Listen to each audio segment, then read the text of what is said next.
El tema, intervenciones de enfermería en trasplante cardíaco donador.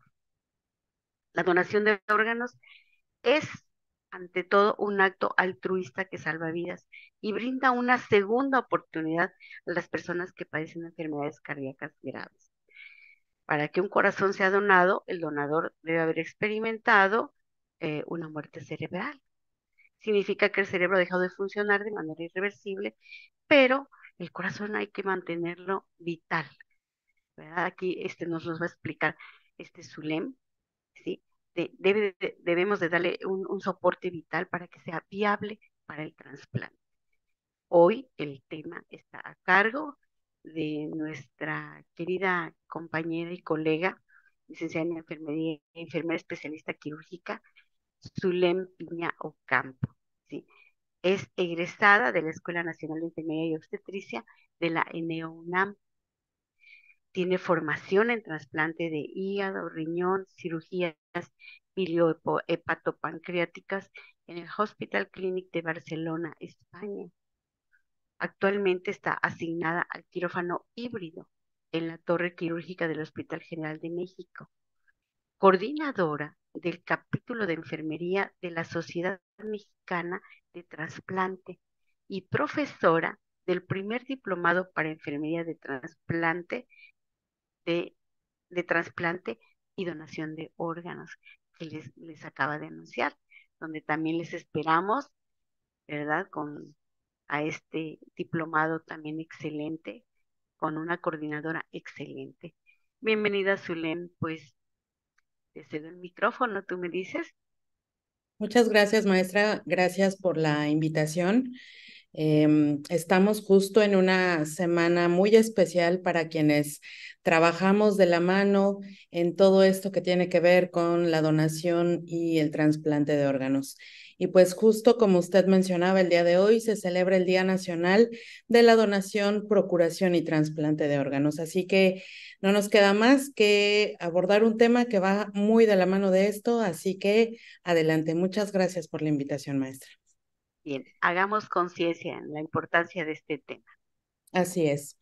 Bueno, pues el tema del cual vamos a platicar el día de hoy es un tema que de verdad ha generado algunas situaciones importantes, sobre todo porque, bueno, pues esta preparación y participación que tiene el personal de enfermería dentro de una sala de quirófano, principalmente hablando de aquel procedimiento donde se obtienen órganos con fines de trasplante, debe de estar completamente detallado para poder tener los mejores beneficios tanto para el equipo quirúrgico como para, lógicamente, nuestro receptor que se beneficia de este tipo de procedimientos.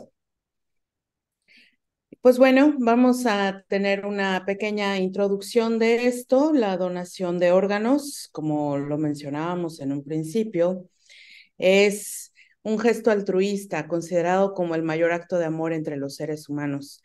En la actualidad hay miles de personas que necesitan un trasplante para seguir viviendo y para mejorar su calidad de vida. La lista es interminable y desafortunadamente la cultura de la donación a veces en nuestro país no es tan adecuada, que esto ha impedido que muchas personas se beneficien y queden ahí en una lista de espera. Así que la única manera de contribuir a resolver este problema pues es la donación, de convencer a nuestros familiares, conocidos o nosotros mismos a que tomemos conciencia, como lo mencionaba usted, maestra, de que tenemos que hacerlo. Así, en cuanto más personas acepten ser donadoras, pues lógico, un mayor de vidas se podrán salvar con este tipo de procedimientos.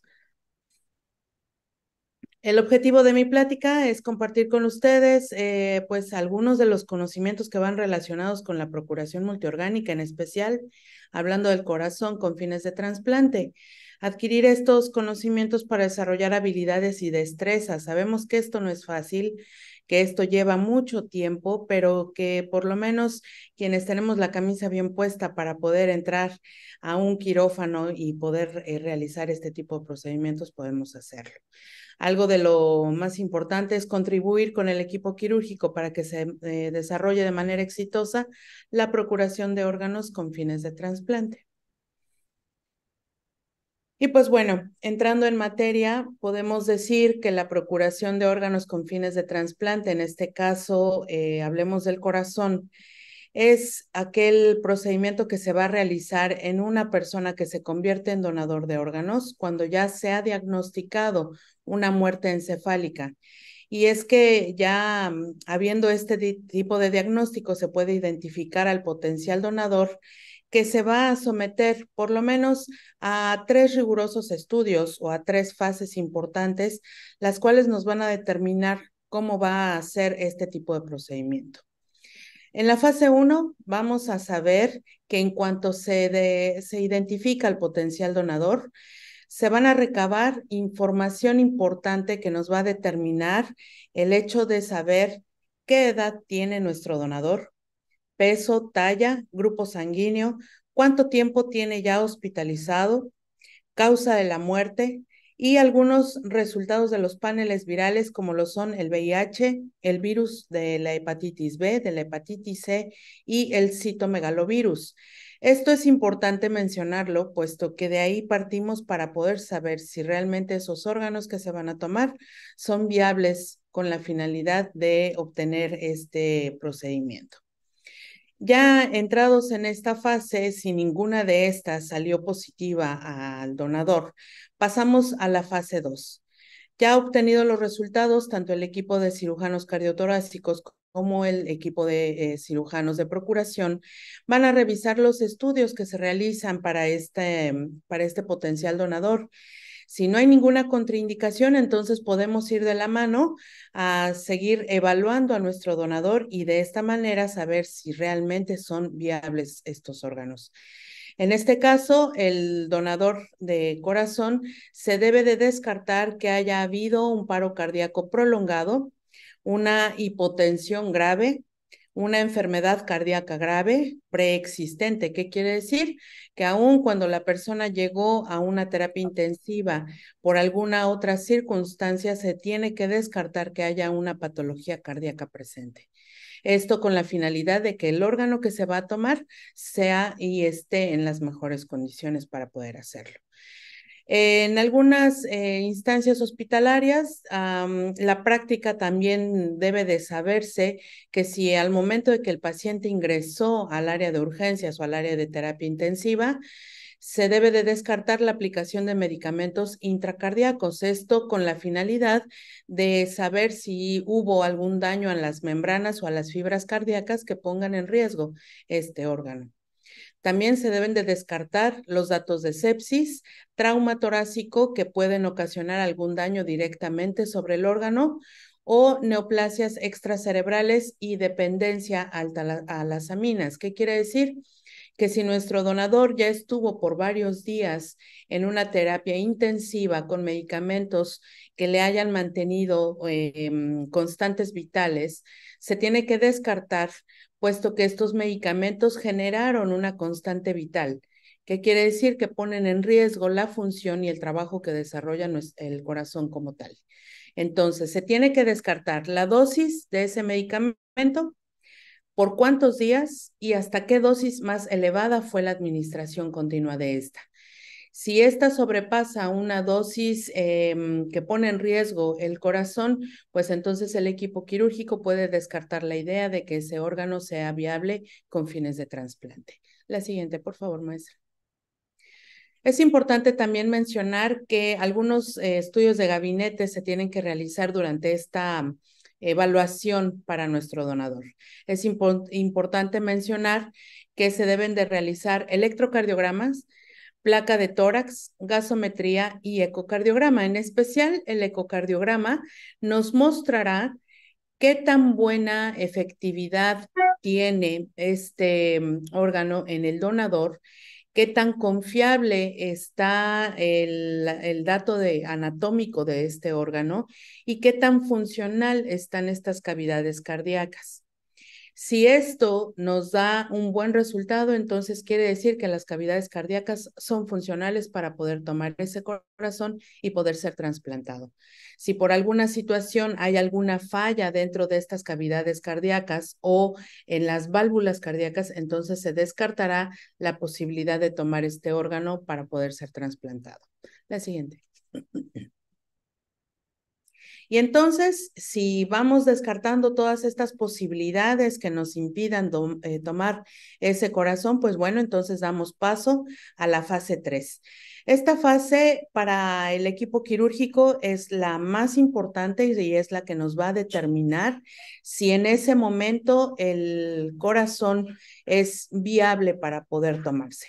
¿Por qué lo mencionamos? Porque es aquí donde el equipo de cirujanos cardiotorácicos evalúan de manera directa el corazón y entonces es ahí donde ellos van a saber si el órgano como tal está con la simetría y la anatomía normal.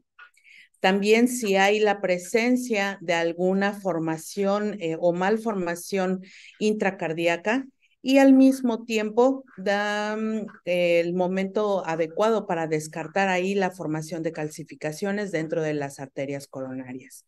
Así que el equipo quirúrgico en este momento va a determinar si el corazón se encuentra apto en volumen, en tamaño, en contractilidad y además que no haya la formación de alguna neoplasia o alguna lesión directa sobre este órgano.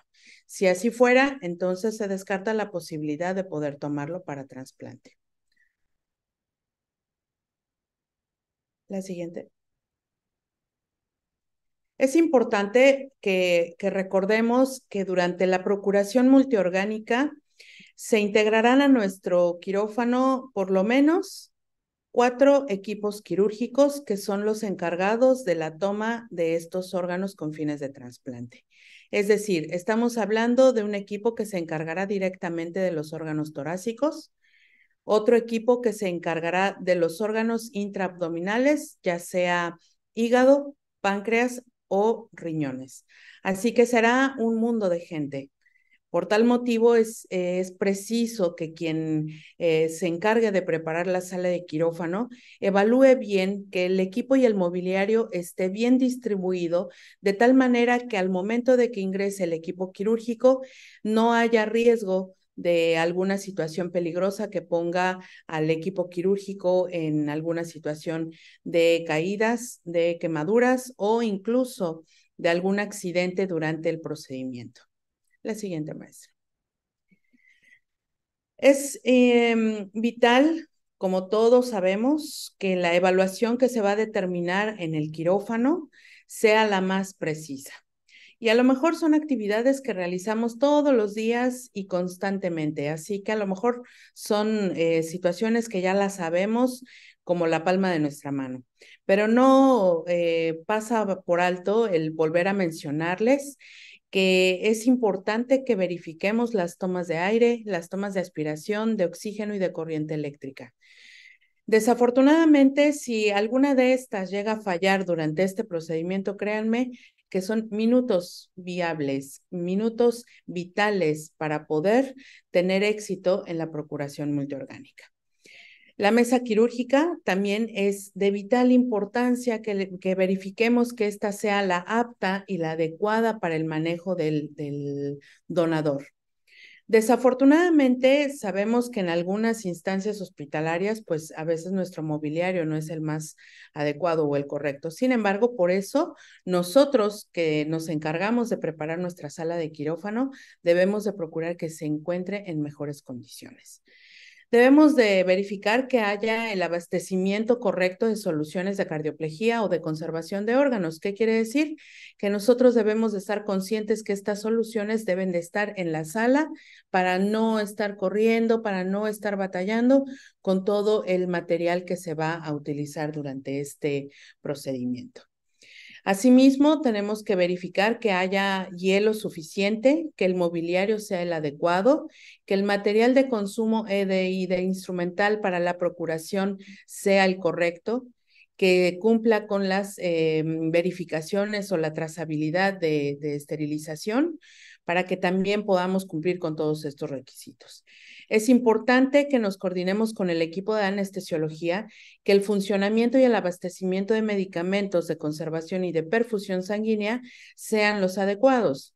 Recordemos que nuestro donador proviene de un área de terapia intensiva y que este donador se convierte en una persona valiosa al momento de que ingresa a nuestra sala de quirófano. Por tal motivo, al igual que todos nuestros pacientes, será tratado con dignidad y respeto. Debemos de verificar la disponibilidad del personal de camillería. Es importantísimo que en el momento en el que nosotros detectamos que se realizará este tipo de procedimientos, la persona indicada para el traslado de esa persona, de ese donador, esté presente en la sala de quirófano para no perder los tiempos quirúrgicos que son vitales en ese momento. La siguiente, maestra, por favor. Algunas salas de quirófano contamos ya con un instrumental específico para lo que es la procuración multiorgánica. En el Hospital General de México, pues bueno, hemos ido adaptando un poco a poco este tipo de instrumental. Si no sucediera lo mismo con algunos otros hospitales, pues bueno, me tomé la libertad de recomendarles algunos de los instrumentos que podemos utilizar.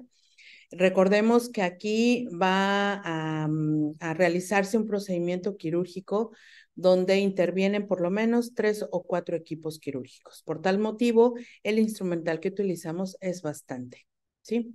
La siguiente, maestra, por favor. Algo importante que cabe mencionar dentro de esta plática es que, bueno, la norma 004 nos menciona el expediente clínico. Y yo lo menciono dentro de esta conversación con ustedes, puesto que el expediente clínico, aun cuando nosotros ya lo sabemos que es un documento, un instrumento de gran relevancia para el manejo al derecho a la protección de la salud de la persona que se atiende en un hospital, es importante que nosotros sepamos que el expediente clínico, en cuanto nosotros tenemos en nuestras manos esta carpeta con estos documentos, debemos de saber por lo menos los documentos que debe llevar quien se convierte en un donador de órganos. Es importante mencionar que aún cuando sabemos que esta carpeta de expediente clínico estará compuesto por estudios que se realizan en la persona que se encuentra hospitalizada, también debe de tener notas importantes que vamos a saber identificar en el momento en el que llega esa persona o ese donador a la sala de quirófano. La siguiente, maestra, por favor.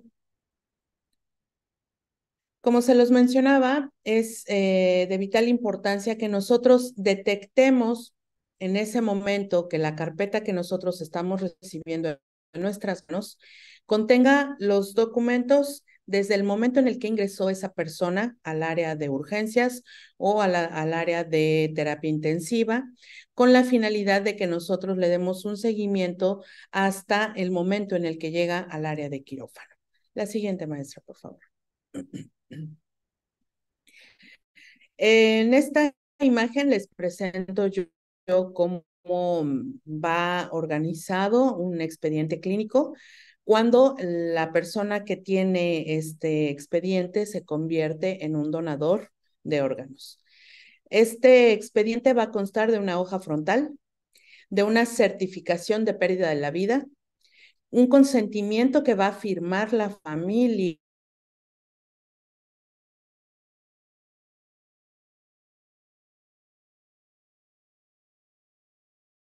y en los centros hospitalarios ya se encuentra este formato bien establecido por parte del comité que integrará esta coordinación de donación y de trasplante en ese centro hospitalario.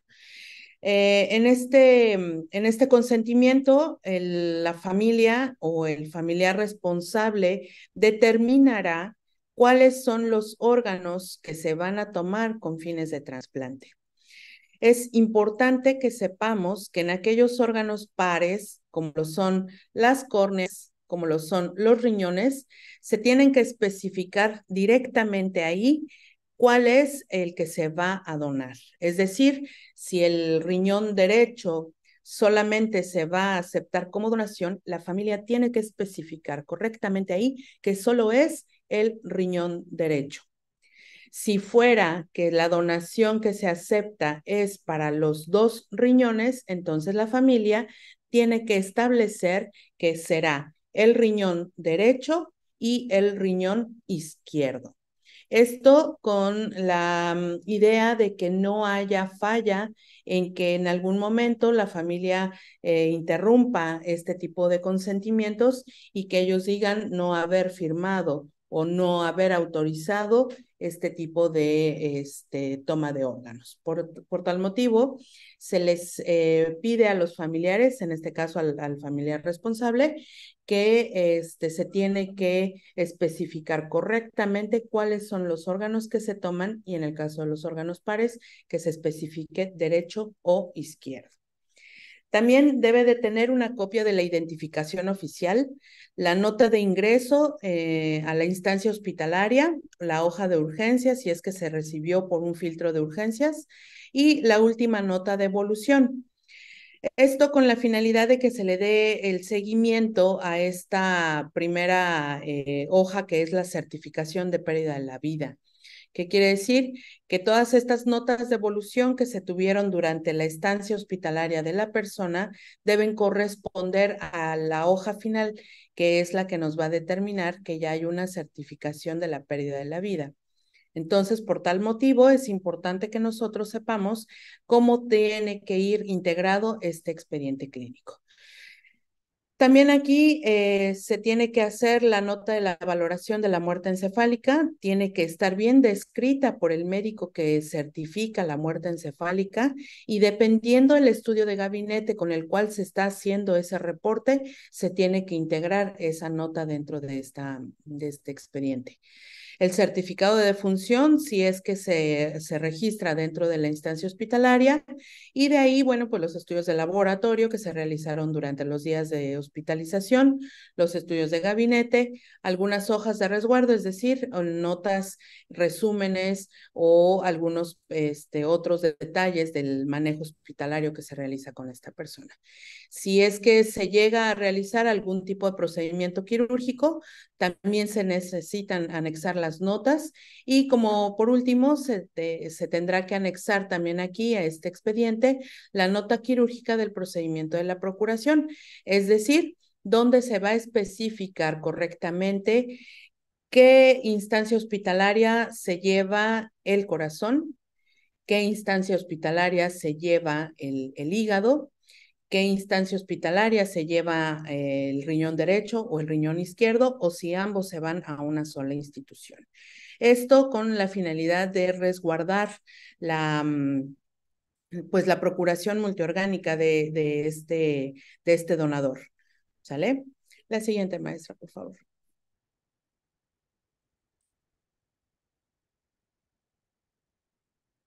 La siguiente. Y pues bueno, volviendo a estos detalles, después de que se identifica la hoja frontal con los datos correspondientes del donador multiorgánico, será importante identificar la nota que certifique la pérdida de la vida o la muerte encefálica. Recordemos que la muerte encefálica será aquel acontecimiento donde haya un cese irreversible de las funciones de todas las estructuras neurológicas intracraneales, tanto en los hemisferios cerebrales como en el tronco del encéfalo. Entonces, si ya no hay ninguna respuesta neurológica, si ya no hay una respuesta que nos dé todo lo contrario, pues entonces a partir de ese momento se identifica como una muerte encefálica que será certificada por un médico o por un encargado del área de la salud, que nos determinará que entonces ya no hay un flujo cerebral, que ya no hay una respuesta neurológica y entonces se está diagnosticando en ese momento la muerte encefálica. Será importante mencionarles que en cuanto se certifica esta muerte encefálica, la persona que lo diagnostica pondrá en su registro, en su resumen o en su nota, la hora en que se está realizando ese diagnóstico. Por tal motivo, cuando nosotros ingresamos al donador a la sala de quirófano e identificamos esta nota que certifica la pérdida de la función cerebral, entonces esa hora es la que quedará registrada como la hora de muerte.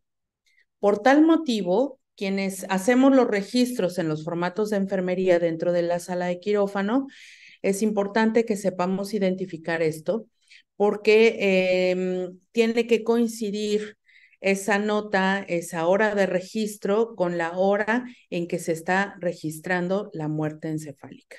A partir de ese momento, para nosotros esa será la hora de la muerte. ¿De acuerdo? Los dos clics, maestra, por favor.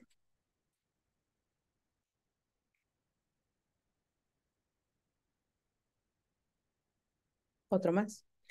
Y pues bueno, para quienes deseen investigar un poco más a fondo de cómo se encuentran los formatos, en la página oficial del Centro Nacional de Transplantes, contamos con estos formatos donde se determinarán los datos generales de la persona que se convierte, en este caso, el donador de órganos, y que será un consentimiento bien establecido para poder obtener estos órganos con fines de trasplante. La siguiente.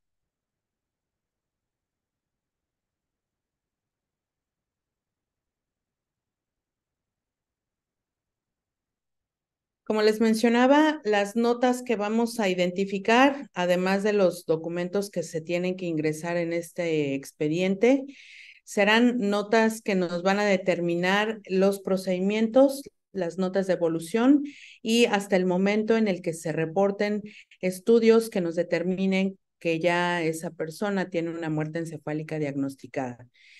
En algunos otros no vamos a obtener de manera inmediata ese certificado de defunción, puesto que no se va a realizar una autopsia como tal, porque el procedimiento intermedio será un procedimiento para obtener los órganos con fines de trasplante. Así que el certificado de defunción se verá reflejado después de este tipo de procedimiento, ya con los órganos obtenidos con fines de trasplante. La siguiente, maestra.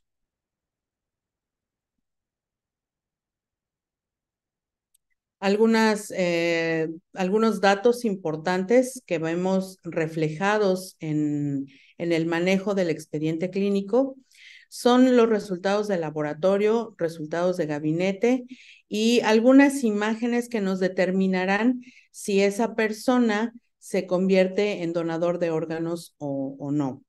Y esto va a ser con el consentimiento tácito de la familia o del familiar responsable, que nos permita poder obtener estas imágenes para poder detallar con más, con más resumen todos estos detalles para la procuración multiorgánica. La siguiente, por favor.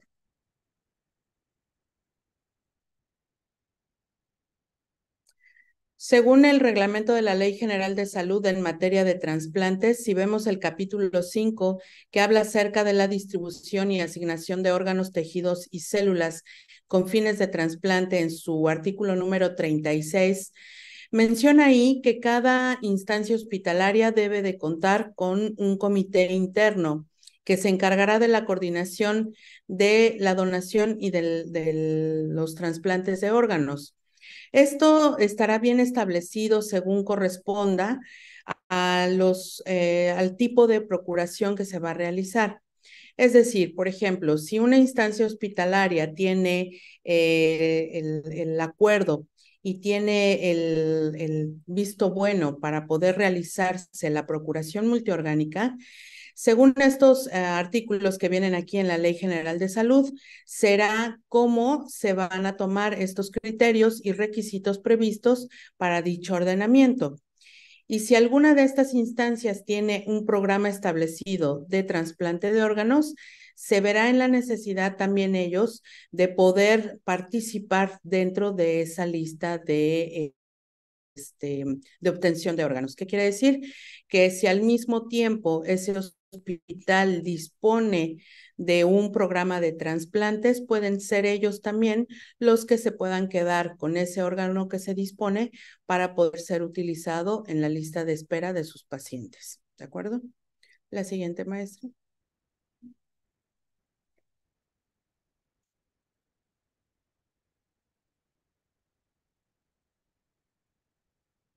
Y pues bueno, les voy a mencionar de manera rápida cómo es que se obtiene en este caso el corazón con fines de trasplante. Aún cuando, si recuerdan en imágenes anteriores, veíamos cómo el equipo quirúrgico está haciendo un abordaje también abdominal con la necesidad de obtener en ese momento el hígado y los riñones. En este caso, al hablar sobre la procuración orgánica del corazón, vamos a establecer dentro de la sala de quirófano ya a nuestro donador instalado, el procedimiento quirúrgico, según se detalle en el dictado quirúrgico, será con la idea de verificar que ese órgano sea viable y que sea correspondiente al receptor. Es importante mencionar que dentro de los detalles que se evalúan durante la procuración multiorgánica, recordemos que si en algún momento nuestro donador tuvo alguna falla que haya caído en un paro cardíaco, es importante que sepamos si se realizaron maniobras de resucitación y a los cuántos periodos salió de esta parada cardíaca. ¿Por qué? Porque de esto dependerá qué tanto tiempo de isquemia se produjo en el resto de los órganos. Así que si hubo algún tipo de evento de parada cardíaca que haya sido muy prolongado o que no salió dentro de los 2 primeros ciclos de reanimación, entonces es importante que nosotros como equipo quirúrgico sepamos que entonces ya se produjo un tiempo prolongado de isquemia y que entonces esto pone en riesgo al resto de los órganos que se van a tomar. El tipo de abordaje que se realiza para poder obtener estos órganos es una incisión de manera transversal y longitudinal y al mismo tiempo se realiza una esternotomía. Entonces, el abordaje será un abordaje amplio que nos va a determinar la detección, como lo mencionábamos, dentro de las primeras 3 fases. En la fase 3, donde el equipo quirúrgico determinará que no haya malformaciones, que no haya calcificaciones dentro de las arterias coronarias y que tampoco haya la presencia de alguna neoplasia que ponga en riesgo ese corazón. La siguiente.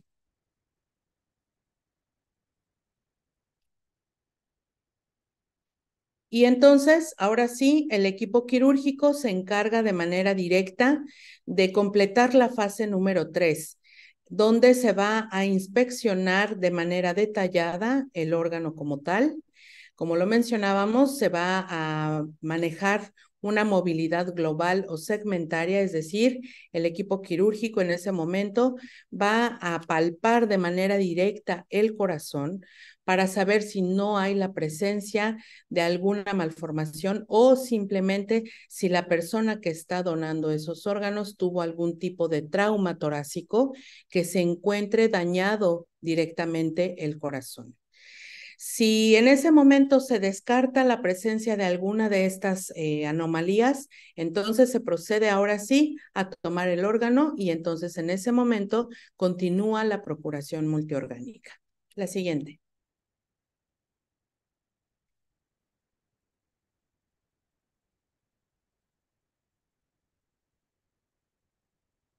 Y entonces, ahora sí, con algunas imágenes, me gustaría que ustedes entendieran cómo se realiza esta disección de manera circunferencial directamente sobre las venas cava, tanto superior e inferior. Esto con la finalidad de ir disecando y separando completamente este órgano, liberarlo de esos vasos grandes que nos van a dar la permeabilidad y la continuidad del procedimiento. Se va a disecar a continuación la aorta de la arteria pulmonar, las cuales se van a referir con una cinta umbilical para poder movilizarlo de mejor manera. Así que, bueno, como pueden ver en estas imágenes, les pongo 3 imágenes donde vemos tanto la vena cava superior como la vena cava inferior y todo ese callado aórtico que va a ser disecado de manera discreta y de manera casi precisa. ¿Por qué? Porque son estos vasos los que después se van a poder anastomosar en el receptor. Se va a cuidar que principalmente estas cavidades estén permeables, que no haya la presencia de lesiones para poder hacer las anastomosis después en el trasplante cardíaco. La siguiente, maestra, por favor.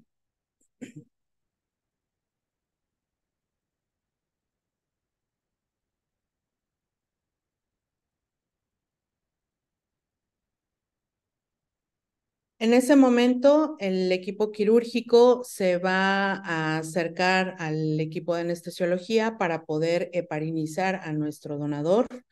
Se van a administrar por lo menos 300 unidades internacionales por kilogramo de peso.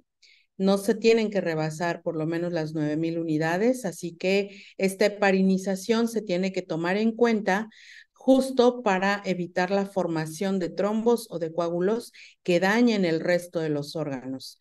Así que en ese momento, ya que se tiene bien disecada la vena cava superior y se va a colocar en ese momento una aguja de cardioplegía, se va a iniciar la irrigación de esa solución de preservación casi congelada. En ese momento cabe mencionar que también se va a realizar un pinzamiento sobre los órganos abdominales, es decir, esos vasos grandes que irrigan los órganos abdominales, también se va a poder pinzar de tal manera que entonces se corte ese aporte sanguíneo a los órganos abdominales y entonces ahora sí inicia nuestro tiempo de isquemia.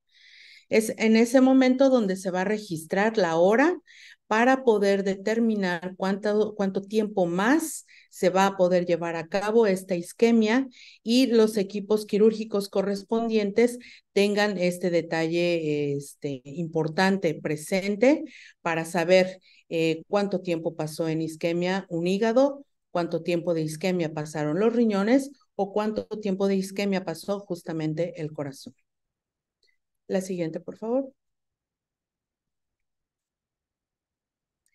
En cuanto se inicia la infusión de esta solución de preservación, se pinzan esos vasos, como les mencionaba yo, se pinza primero la vena cava inferior a nivel del diafragma y entonces se va a realizar un corte proximal a la pinza vascular. Además de que también se va a hacer un corte a nivel de las venas pulmonares, tanto derechas siempre y cuando no se vaya a hacer una procuración pulmonar.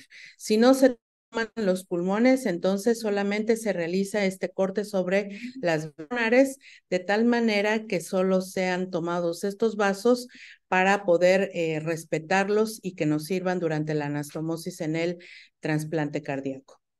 En este momento, el equipo quirúrgico va a colocar solución salina congelada dentro de la cavidad para poder realizar una parada cardíaca completa y entonces ahora sí se pueda proceder a la cardiectomía. Esto va a finalizar con el corte de la vena cava inferior y entonces ahora sí, con un solo movimiento, el equipo quirúrgico, en este caso el cirujano, va a poder realizar un solo movimiento para ver el ápex del corazón y entonces en este momento, pues ahora sí se procede a la cardiectomía total. Se observan las venas pulmonares en la aurícula izquierda y entonces de manera individual se realiza el corte de cada una de estas para poder obtener el órgano ahora sí en su totalidad. La siguiente.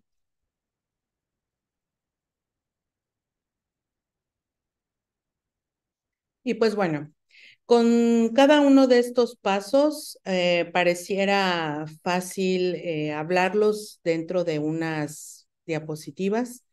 Sin embargo, la vivencia que se tiene durante un procedimiento como este, créanme que es la de las mejores experiencias que puede haber. porque como siempre lo digo, una cosa es verlo en la literatura y otra cosa ya es verlo de manera directa y en vivo, ¿no? Así que, pues bueno, cabe mencionar que en el Hospital General de México, aún a pesar de ser el hospital con mayor historia a nivel nacional, en el 2022, el 9 de junio, se realizó el primer trasplante de corazón en el Hospital General. Y afortunadamente el equipo quirúrgico trabajamos de manera constante y continua. Nuestro paciente le fue muy bien, obtuvo muy buenos resultados.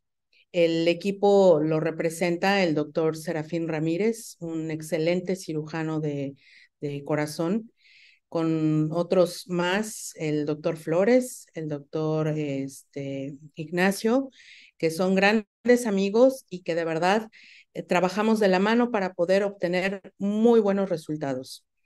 Afortunadamente tuvimos la oportunidad incluso de prepararnos nosotros como personal de enfermería, puesto que esto nos dio la oportunidad de que al mismo tiempo de que se iba protocolizando al receptor, se obtuvo al donador idóneo para poder obtener los mejores resultados. Y créanme, ha sido de las mejores experiencias que hemos tenido, que he tenido en lo personal. Y pues bueno, es un trabajo en equipo. Y espero que haya funcionado esta plática, maestra Lupita. Muchísimas gracias. Y pues bueno, estoy a la orden.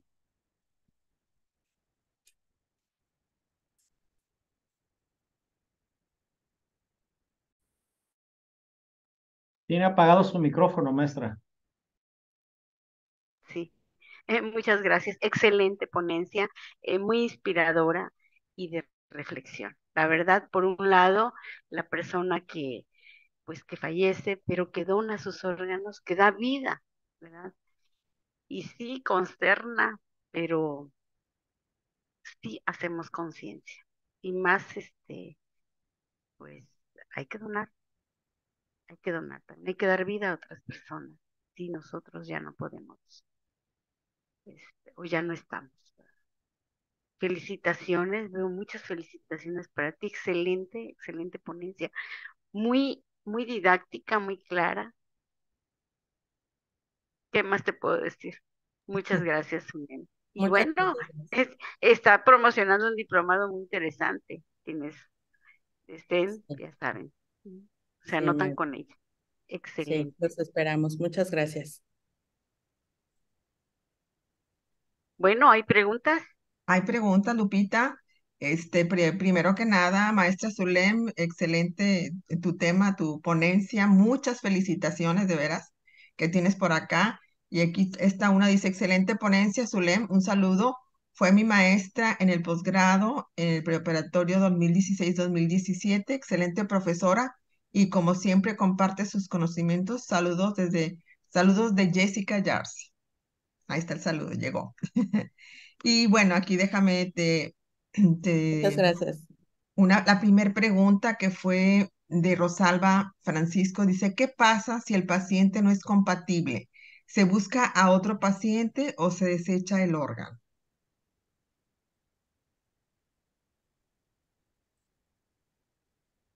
Bueno, como yo les mencionaba, eh, para, para poder trasplantar a un paciente que necesita un corazón nuevo, se tiene que llevar a cabo un protocolo muy preciso, un protocolo muy exacto. Tiene, a pesar de su cardiopatía, a pesar de que tiene una enfermedad del corazón que lo tiene muy grave, el receptor tiene que estar en las mejores condiciones para poder ser trasplantado. ¿Qué quiere decir? Que esta persona se tiene que estudiar casi con lupa para saber si realmente es apto para poder trasplantarse. Aquí no podemos decir si existe o no una compatibilidad. Esto se determina durante todo este protocolo.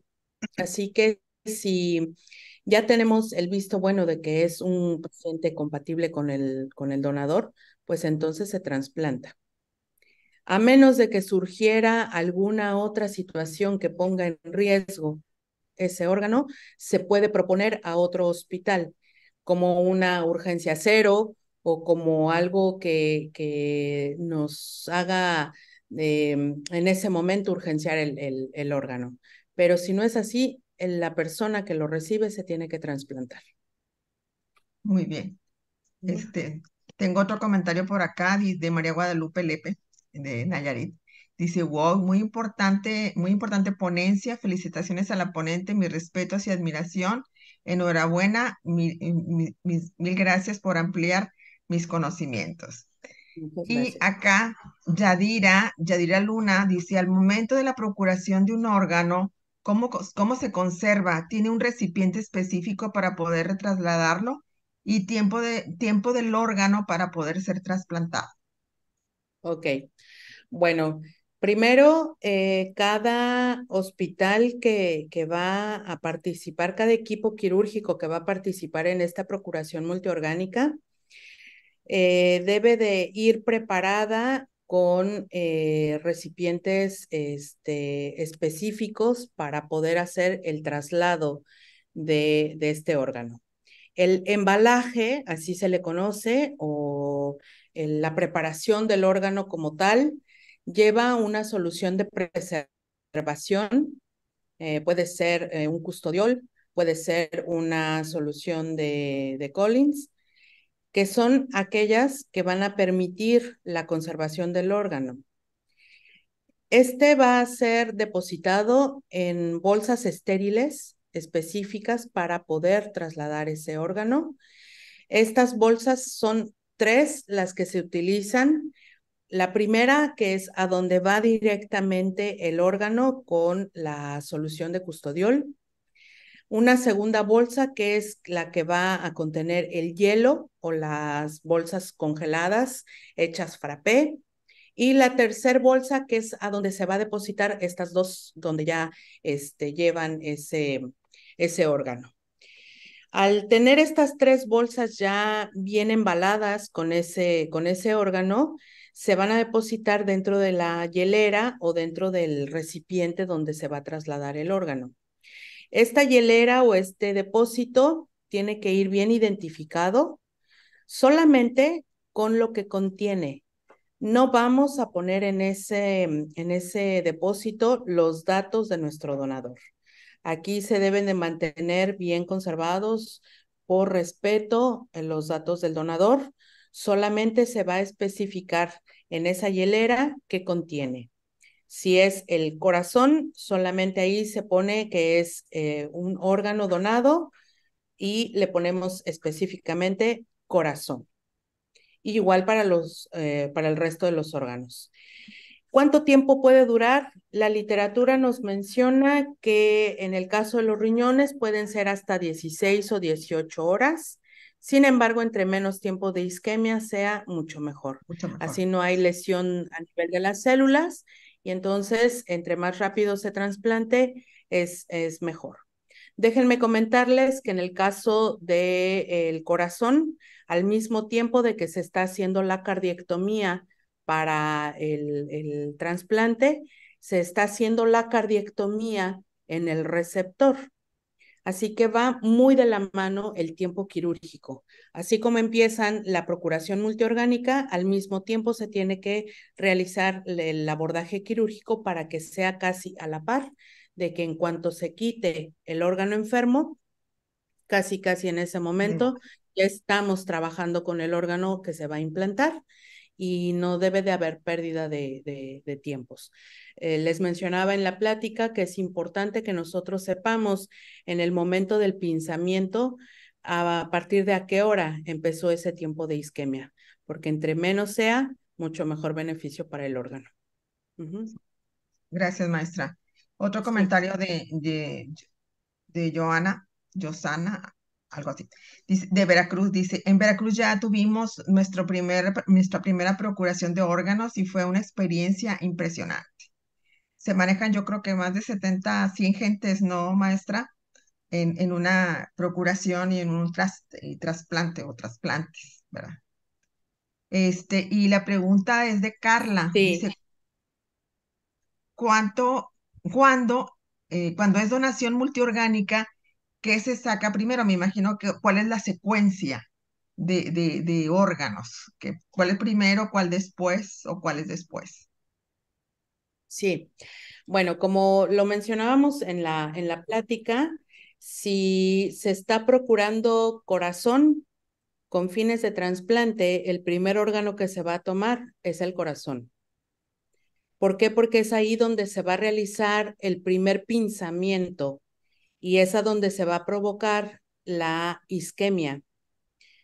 En cuanto se pinza la aorta para poder hacer el cese de la circulación sanguínea al resto de los órganos, es en ese momento donde a nosotros nos cuenta como el tiempo de isquemia. A partir de ahí, el equipo que interviene para poder obtener los órganos abdominales, entonces es cuando ellos empiezan a trabajar sobre la obtención del hígado y de los riñones, que es como los siguientes que van dentro de ese orden. Entonces, vamos a tomar primero el corazón, después tomamos los órganos abdominales, ya sea hígado, riñones o solamente los riñones, cuando solo es así. Al mismo tiempo se empieza a trabajar con, por ejemplo, las córneas, que en este caso es un tejido. Se están procurando las córneas. En ese momento también se empiezan a obtener. Así que casi van de uno tras otro, pero empezamos con el corazón. Muy bien. Hortensia tiene un comentario, dice, maestra, es usted una experta en la materia, mi admiración para usted, excelente, me dejó con la boca abierta, muchas gracias, es usted súper conocedora, un abrazo. Muchas gracias. Ahí llegó Gracias. el abrazo, ahí llegó el abrazo. Muchas gracias. Sí preguntan acá acá en el chat de preguntas, ¿cuántas horas se tienen para poder ser trasplantado? Por ejemplo, en este caso el corazón, los riñones, las córneas, el hígado. Claro. Bueno, actualmente esperaríamos que el hospital a donde se realiza la procuración multiorgánica sea el mismo donde se va a hacer el trasplante, porque entre menos tiempo de isquemia, mucho mejor. ¿Qué quiere decir? Que evitamos tiempo de traslado. Por ejemplo, yo siempre les menciono a mis alumnos, ¿no? Por ejemplo, si el órgano que se está donando viene de Monterrey, por ejemplo, en lo que se hace el traslado aéreo a la Ciudad de México, estamos hablando de que es un vuelo aproximado de hora y media, 1 hora 45. Y entonces ese tiempo de vuelo quiere decir que nosotros lo ocupamos ya para tener al receptor en la sala de quirófano y al mismo tiempo donde iniciamos el abordaje quirúrgico para poder hacer la resección del órgano enfermo para que en cuanto llegue el órgano que se va a trasplantar, en ese momento ya tengamos todo listo. Al hablar de una isquemia producida por un cese de la circulación, estamos hablando de que ponemos en riesgo la vida de una célula. Por eso utilizamos una solución de preservación. Esto va a ocasionar en ella que la célula siga trabajando. Entre más rápidos sean estos tiempos, mucho mejor. La célula no sufre, la célula no se daña y entonces, pues bueno, si la literatura nos marca que hasta 6 u 8 horas puede durar un hígado, por ejemplo, o un corazón entre 4 y 6 horas, pues si reducimos ese tiempo, en automático estamos permitiendo que ese órgano, en cuanto es trasplantado y revascularizado, funcione mejor. ¿Sí? Si el hospital donde se está obteniendo ese órgano va a ser ahí mismo el trasplante, pues muchísimo mejor. El beneficio para el paciente es excelente. ¿Por qué? Porque al mismo tiempo de que se está procurando en una sala, se está haciendo el abordaje para el trasplante en la otra. Entonces los tiempos son menos perdidos. Muy bien. Muchas gracias, maestra. Y la última pregunta que te voy a hacer, bueno, Ok. son comentarios y preguntas. Dice Verónica, dice, buenas tardes, buenas tardes, noches desde Culiacán. En el Hospital Civil de Culiacán fui partícipe en una procuración. Son procedimientos cansados, pero que dan un buen sabor de boca, ya que muchos pacientes se benefician. Saludos y felicitaciones a la ponente. Y Muchas, la pregunta es de Adela Ledesma de Adela les ama. Dice, felicidades y una disculpa, ¿qué es una urgencia cero? ok. Una urgencia cero es cuando la persona que está diagnosticada con una patología severa, en este caso, por ejemplo, una insuficiencia cardíaca severa, pone en riesgo a la persona y lo puede llevar a la muerte en cuestión de horas. Así que a esa persona se le va a urgenciar y se le determina como urgencia cero porque a nivel nacional, se proporcionan esos datos por medio del Centro Nacional de Trasplantes para Senadora. que cualquier hospital que sea generador de órganos se detecte al posible donador y entonces es de ahí donde se toma ese corazón, independientemente de que exista una lista de espera. Por ejemplo, si para un hígado tenemos una lista de espera de 227 pacientes, con una urgencia cero, se le da prioridad a ese paciente que está haciendo falla hepática fulminante y entonces a ese se trasplanta. A eso se le llama urgencia cero. Y lo mismo sucede con un paciente con una insuficiencia cardíaca severa.